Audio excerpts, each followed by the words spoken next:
Bismillah, elhamdülillahi Rabbil alemin. Vessalatu vesselamu ala nebiyyina Muhammed ve ala alihi ve sahbihi ecma'in. Amma ba'd. Elhamdülillah, Allah'ın rahmeti bilen indi Ramazan ayına da ahırı günleri yakınlaşa. Hem biz indi irtagiden, bugün tünden diysek de indi yalgış bulmaz. Ramazan ayının songu 10 gününe kirəbiz. Ramazan ayı ol, gümümen tulu ay ol, mübarek ay sanala. Amma da lakin bigrak ta khas Allahu Teala şuşu 10 günge kubrak hayırlıktan bergen. Hem narsası bilen ayrıla biz aның turunda da сөйләшербез. Amma lakin әле birinci менә bu 10 günнең әһәмиятлеген ассызыклап китәсе килгән иде. Чөнки Пәйгамбәрбез саллаллаһу алейһи ва саллям Ramazan ayının songu 10 günün tağın da kubrak gıbadetke bağışlay торган bulgan, tağın da tırışkan Allah'a itaat etüde, hem bizge indi ümmetin şakırıp kaldırgan şulayık songu 10 günni bigrak ta tünlerini gıbadette turguzurga. Mına Peygamber sallallahu aleyhi ve sellem ning bir hadisi ul da bulsa Muslim jiyintigida kelatiran sahih hadis Ayşe radhiyallohu anha ayta kana Rasulullah sallallahu aleyhi ve sellem yejtahidu fi 10 awahir ma lam yejtahid fi gayrihi di. Peygamber sallallahu aleyhi ve sellem de soңгы 10 kunda de Ramazanның de şunun hatlı qatı tırışa idi de Allah'a itaat etüde ibadet kılуда de бүтән bir көндә дә анхатлык тырышлык күрсәтмәйди ди. Һәм икенче хадистә шулай ук бу хадисне тагын да ныгыта. Ул безнең шулай Бухари һәм Муслим җыентыгында килә. Шулай Айша радhiyallahu anhaдан кана Наби саллаллаһу алейһи ва саллям иза дахала 10 шадда мизаруху ва хилала лейлатуху ва иqaza ahlihi ди. Әгәр дә Рамазан ayının соңгы 10 көне керә икән ди, менә безнең бүгенге төннән керә бит инде, иртәгедән башлана соңгы 10 көне инде, Аллаһ теләсә. Ул ди шадда мизаруху ди. Ягъни изарын бик каты кысып бәйләп куя ди. Нәрсәне аңлата инде? Ягъни хатыннарын 10 көнгә калдыра иде. Һәм төннәрен ва ахя лейлату, төннәрен ди уяу булайdı. Yani tünlerini yoklamıydı, nişliydi, ibadette ütkərəydi. Yani tünlerin yoklamışı teheccüd namazların okuydu, Kur'an okuydu. Hem indi Allah Teala'dan afu, istiğfar, dualar kılaydı. Yani ümmetinde şuşuna şakıra, menə soңгы 10 gündə indi tünlerini turguzurga, nərsədə turguzurga, ibadet kılıda indi. Bu 10 gündə indi bizni tün turguzu ağır түгел indi. Çünkü tün bizin bik kıska, 1 saat, 2 saat kine bitinden de sahar tamam vakıtı da stüden kaytsak inden de 1 saattan sonra indi sahar aşağı vakıtı da jiter şulay bit. Anda 1 saat indi tağın kaytıp şuşu tahajjud namazlarını qiyamul leyl yoki Kur'an okup tursak bizning indi sahar aşağı vakıtı da jiter. Indi şuşu tünlerini Peygamber sallallahu aleyhi ve sellem nişitran bulan ibadette үткәрә торам. Һәм шулай ук үзе генә гыйбадәттә үткәреп калмаган әле ва айqaza ahlihi ди. Ул гаиләсен дә тургыза торган булган. Ягъни ират кеше бит инде ул җаваплы үзенең гаиләсе эшендә. Шулай бит аларны тәрбияләү, алар карап торырга, алар да гыйбадәттә булсын, алар да Аллаһның шушы әмерләрен үтәсеннәр өчен һәм Пәйгамбер саллаллаһу алейһи ва саллям менә бу хадистә күрсәтә, шушы төндә үзе генә гыйбадәт кылып калмаган, үзенең гаиләсендә эшендә борчылган, аларны да намазга торгызган, аларны да инде уяткан, аларны да инде чакырган нишләргә, Кур'ан укырга, дуа кылырга, намазлар укырга. Шуңа да менә бу соңгы 10 төнне без иң беренче чиратта үзебезне кайгыртырга тиешбез, шушы гафиллектә булмыйча изгелек кылуда ине һәм икенчедән инде тырышырга кирәк, хатыннарыбызны да, балаларыбызны да инде өндәргә чакырырга, шушы төнне Аллаһка итаәттә үткәрергә. Һәм шулай ук шушы соңгы 10 көннең тагын бер аерымлыгы бар. Ул нәрсә? Менә ишеткәнегез бардыр, иктикаф дип инде Пәйгамбер саллаллаху алейхи ва саллям соңгы 10 көнне иктикафка керә торган булган. Иктикаф нәрсә ул? Ул шушы мәчеткә кереп инде, мәчеттә 10 көн буе Пәйгамбер саллаллаху алейхи ва саллям яши торган булган. Һәм бу мәчеткә керүнең максаты шушы 10 көн эчендә дөньяны онытып торып, шушы соңгы 10 көнне мәчеттә тулысынча гыйбадәткә багышлау инде. Моңа безнең бик күп хәдисләр була. Берсе инде шушы Бухари һәм Муслим җыентында килә торган сахих хәдистә инде عن عائشة شلون عائشة رضي الله عنها قالت كان النبي صلى الله عليه وسلم يعتكف 10 أواخر من رمضان حتى توفاه الله عز وجل ثم اعتكف أزواجه من بعده دي. Peygamber sallallahu aleyhi ve sellem de soңгы 10 көннән Рамазан айында ул бу дөньядан киткәнчә хәтлегендә ди иктикафта үткәрә торган булды ди. Ягъни мәчеттә ди нишләп торган булган, гыйбадәттә иктикафта үткәрә торган булган һәм менә шушы иктикафның да максаты кайбер кешеләр менә шушы максатны аңлап бетермиләр, мәчеткә керәләр дә җыелышып инде берничә кеше мәчеткә һәм анда шул я телефонда утыралар, я буш сүз сөйләп утыралар инде. Мондый иктикафның файдасы юк. Иктикафның максаты нәрсә? Син кешедән инде кешеләрдән ерагайып үзең генә менә күбрәк намаз уку, Коръән уку, дуга кылып, ягъни кыскача әйткәндә гыйбадәткә, Аллаһка итагать итүдә багышлау барча вакытыңны. Әгәр дә киреп анда көлешеп, сөйләшеп, телефонда утырасың икән, мондый иктикафның файдасы юк. Ул бит инде син идә дә алай утыра аласың. Әмма ләкин мәчеткә ни өчен син киләсең? Мәчеттә кеше мишәтмәсен өчен, Аллаһ йорты булганга Аллаһны күбрәк гыйбадәт кылыр өчен. Күрә күп кеше менә ялгыша, мәчетләргә иктикафка керәләр, әмма ләкин шушы иктикафның максатын үтәмиләр. Ничек барые, ничек яшәделәр шушы 10 көнгә хәтлек шулай яшиләр. Анда буш сүзләр сөйләп инде кайбер гыйбадәткә дә кереп китә.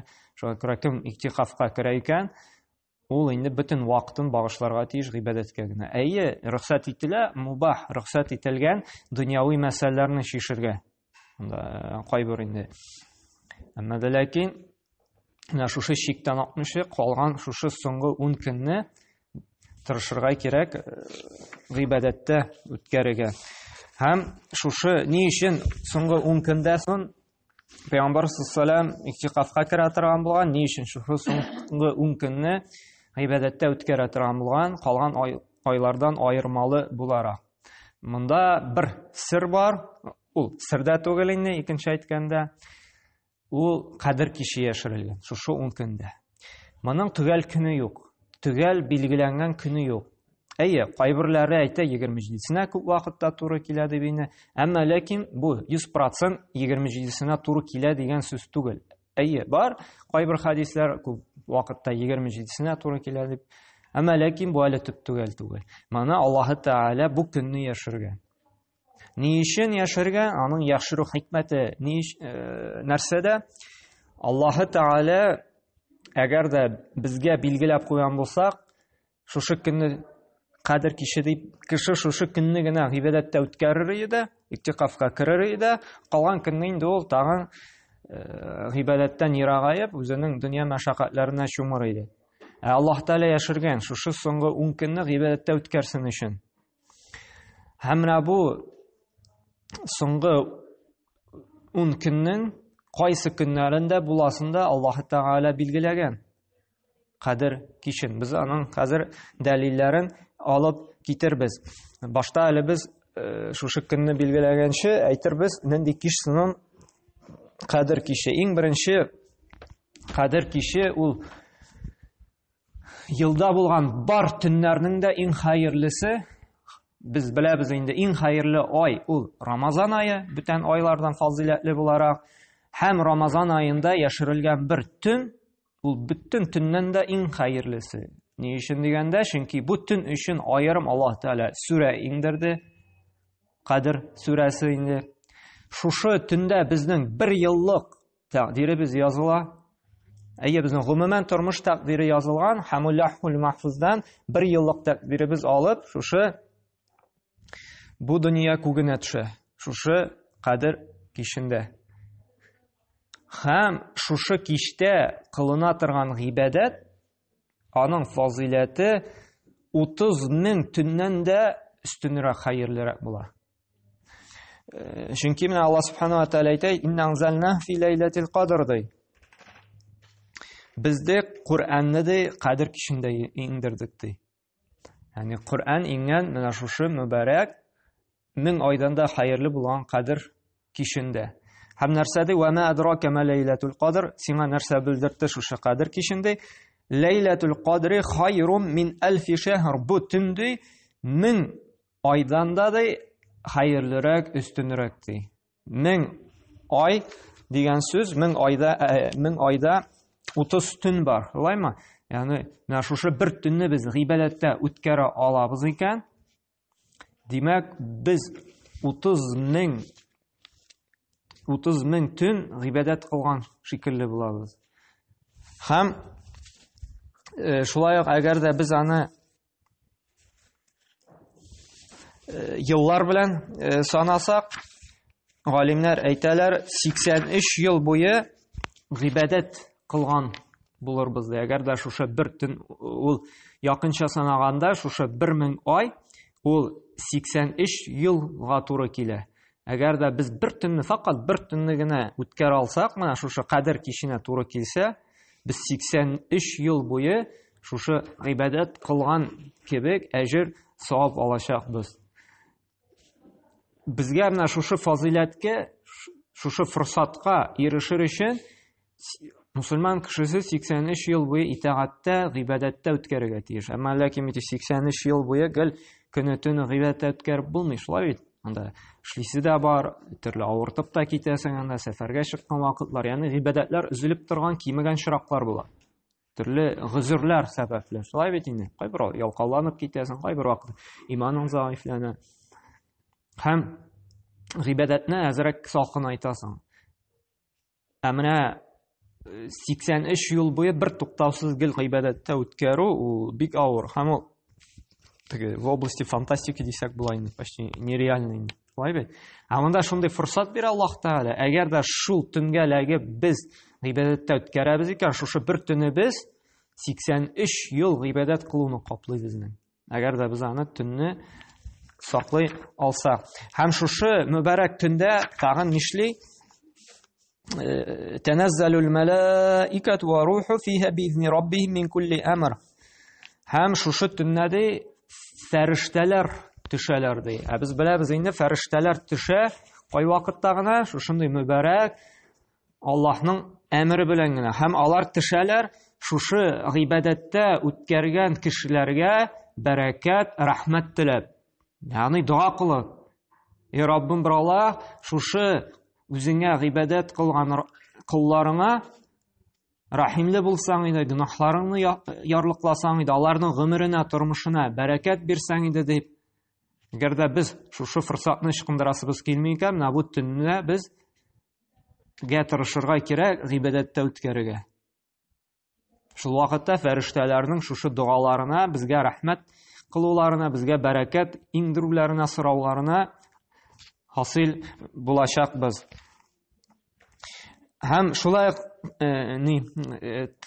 Кадр киченең бер фазиләте бар. Әгәр дә бу төнне кулдан ычкындырмыйча гыйбадәттә үткәрә алачакбыз икән, Аллаһ Тәгалә безнең бар булган гөнаһларыбызны ярлыклаячак, гафу итәчәк. Иллә дә мәгәр зур гөнаһлардан башка инде.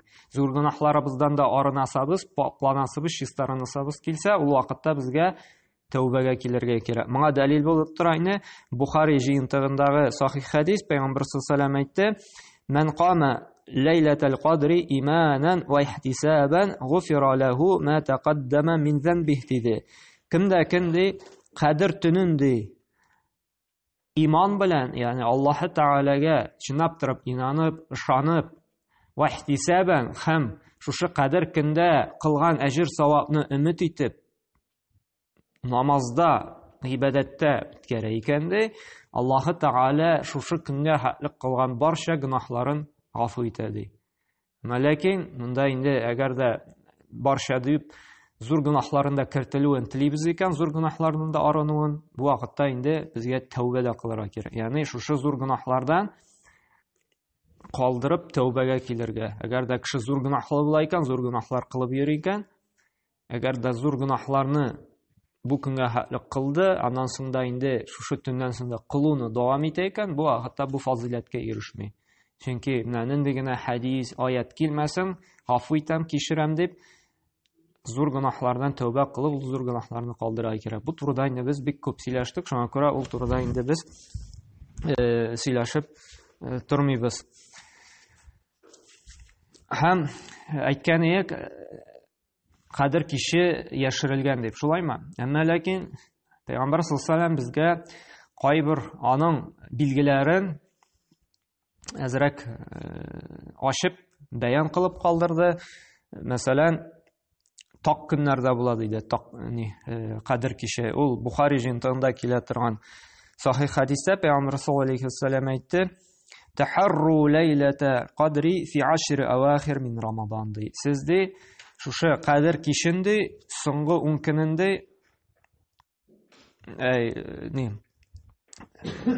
ансы икенче хадистә Пәйгамбәр саллаллаһу алейһи ва сәллям әйтә, шушы кадер кишендә Рамазанны соңгы 10 көнендә эзләгез диде. Һәм шулай икенче риваятта килә, шулай Бухари җыентыгында инде, менә монысы 90-нарда дип инде: "Илтамису фи ашр авахир мин Рамадан, лейлатул кадр фи тасиатин табqa, фи сабиатин табqa, фи хамисатин табqa." Сез ди шушы Рамазан айының кадер кишендә 90-нарда эзләгез ди, ул ди булса ди, яки 7-сендә, ягъни 27-сендә, яки 25-ендә, яки 27-сендә, яки 29-ында. Һәм икенче риваятларда килә 90-нарда дип, ягъни 21, 23, 25, 27, 29. Менә шушы хадисләргә нигезләнеп галимнәр әйттеләр инде. Димәк, кадер кише ул безнең Рамазанның соңгы 10 көнендә һәм Рамазанның шушы соңгы 10 көненең 90-нарына туры килә диде. Һәм безгә инде тырышырга кирәк тулысынча шушы соңгы 10 көнне инде гыйбадәт үткәрергә. Әмма ләкин инде берәр нинди эш сәбәпле инде, ару талчыгу сәбәпле инде шушы 10 көнне дә гыйбадәттә үткәрә алмасак, ким дигәндә безгә тырышырга кирәк шушы 90-нарды гыйбадәттә үткәрергә, шушы төннәрне 21, 23, 25, 27, 29 инде.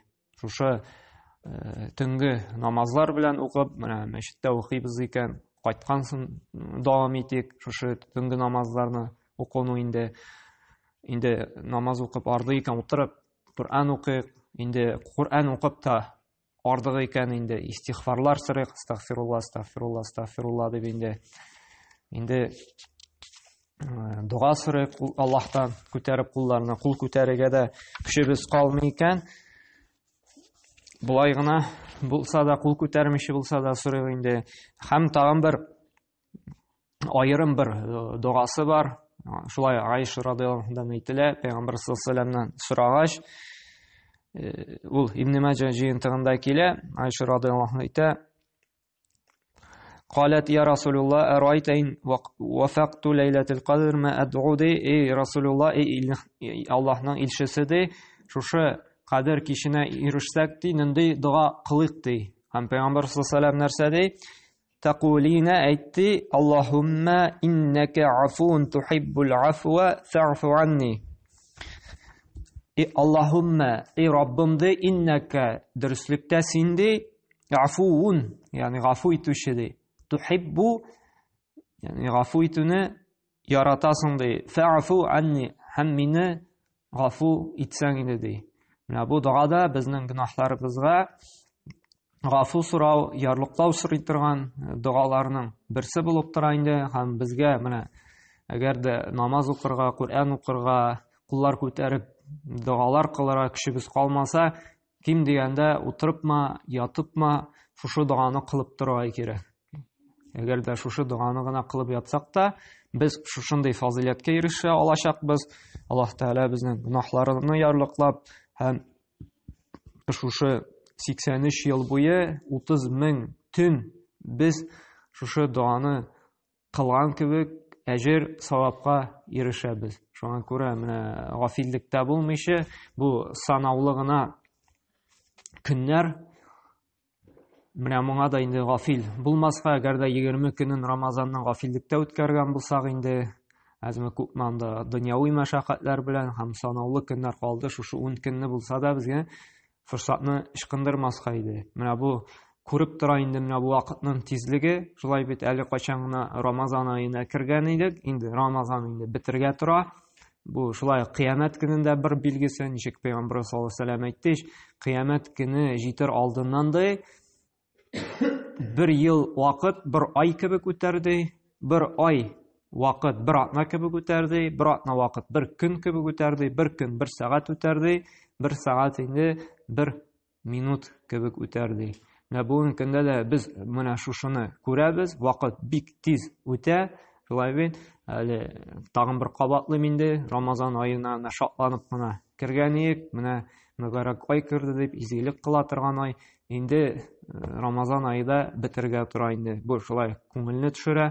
Һәм менә шулай итеп Рамазан ае, шундый мөбарәк ай беткән кебек, ахырына якынлашкан кебек, безнең гомеребез дә, тормышыбыз да ахырына таба якынлаша бара. Моны беребез дә белмәй, чөнки бер көн бетү белән бер көн без үлемгә таба барабыз. Үлемнән куркырга кирәкми, чөнки аннан курыксаң да син, курыкмасаң да бәрбер үләчәкбез.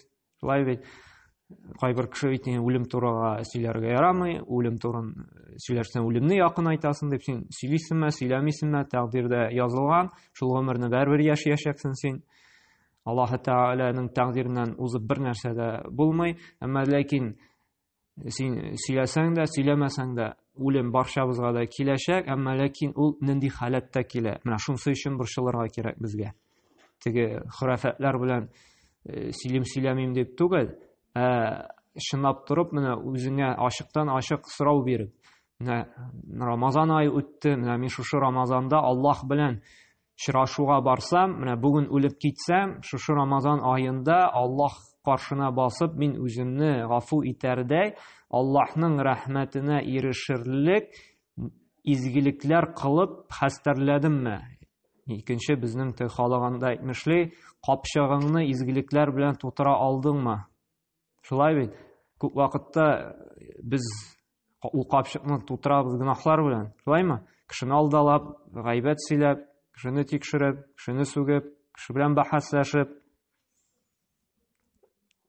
Һәм бу вакыт тизлеге, вакыт үтүдә, шушындый мөбарәк ай тиз генә килеп китүдә безне әзрәк кенә уйландырырга тиеш.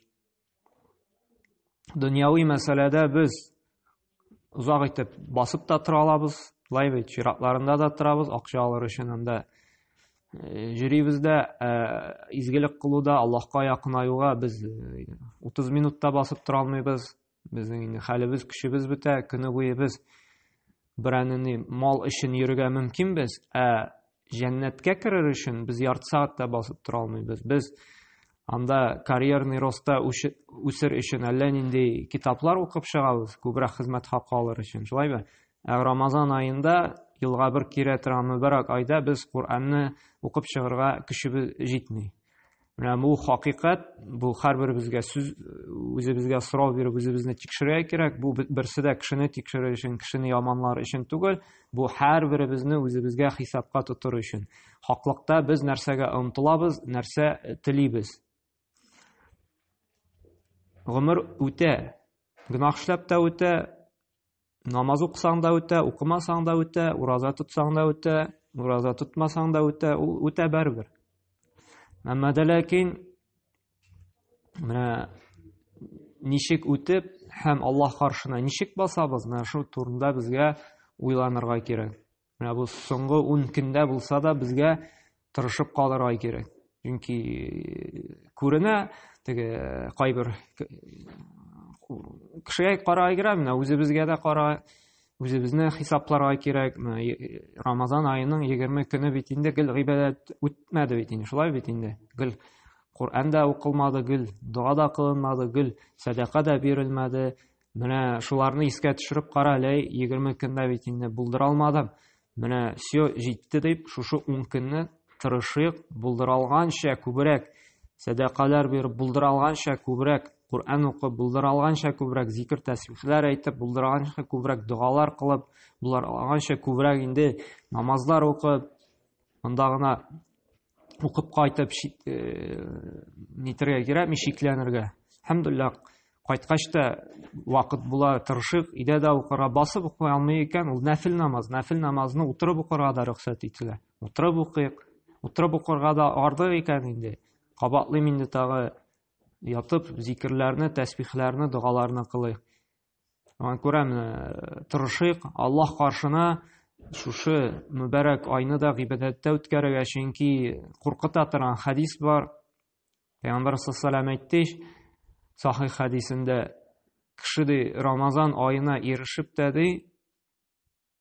Рамазан айыннан чистарынып, гөнаһларыннан гафу ителеп чыкмаса кайгы, үкенеч булсын бу кешегә Һәм әмин дип әйтте. Раббым, шулай булсын, кабул кылсын дип. Җәбраил фәрештә шушы хадисне ирештергәндә, шулай итеп дуа кылганда, пәйгамбәрбез әмин диде. Әгәр дә без шушы мүбарәк айга ирешеп тә, изгелекләр кылып, Аллаһның рәхмәтенә ирешмичә, гөнаһларыбыздан ярлыкланып, анадан туган бала кебек чыкмыйбыз икән, Җәбраил фәрештә дуа кылды, кайгы, хәлак булсын бу кеше дип, пәйгамбәрбез әмин диде. Шуңа күрә уйланырга кирәк. Чөнки көннәр санаулы гына, һәм алар һәр көнне бетеп бара. Һәм менә Аллаһ каршына ничек басабыз, уйланыйк. Һәм Аллаһ субхана ва тааля инде безгә, һәр барчабызга да тәүфик, һидаят бирсен. Шушы булган көннәребезнең кадерен белергә, кеше бит инде әйберне югалткач кына кадерен белә башлый. Шулай бит, бездә инде Рамазан айы китеп бара, югалта башладык, безгә дә гафиллектән уянырга вакыт җитә. Бу дөньядан киткәч кенә уянырга язмасын, әле бу дөньяда яшәгәндә уянырга. Чөнки Аллаһ Тәгалә Кур'анда әйтә, кеше бу дөньядан киткәч, барзах тормышына күчкәч, Раббым кире кайтарсам, изгелекләр кылыр идем дип әйтә. Шуңа күрә менә шундый кешеләрдән булмас өчен, шундый үкенештә булмас өчен, әле тормыш булганда, йөрәк типкәндә, ынтылыйк игелекле, хәерле, файдалы гамәлләр кылырга. Һәм шулай ук киселик, калдырык гөнаһлы, хәерсез, начар гөнаһлы гамәлләрне. Киресенчә булмый. Безнең күп вакытта киресенә тарта. Әмма ләкин нәфесне тәрбиялик, төзәтик, күпме генә авыр булуга карамастан, чөнки бу дөньяда да рәхәт тормышта яшәү бик авыр, ә җәннәткә керү тагын да авыррак. Әмма ләкин чынлап торып, без инанабыз, ышанабыз икән инде, тырышыйк, шушы санаулы гына гомерләребезне Аллаһның ачуын чыгара торган эшләрдә түгел, киресенчә аны шатландыра торган, аны сөендерә торган, аның ризалыгын алып бара торган, аны безне яраттыра торган хәерле, изге гамәлләр кылырга. Аллаһ субхана һәр барчабызга да шушындый тәүфик, һидаят бирсен, калебләребезгә, иманга, изге гамәлләргә мәхәббәт салсын иде, һәм калган тормышларыбызга да бәрәкәт, бәхет, сәгадәт биреп, фирдәүс җәннәтләренә керергә насыйп әйләсен. Субханакаллаһумма бихамдик, ашһаду ан ла илаха илля ант, астагфирука ва атубу илейк.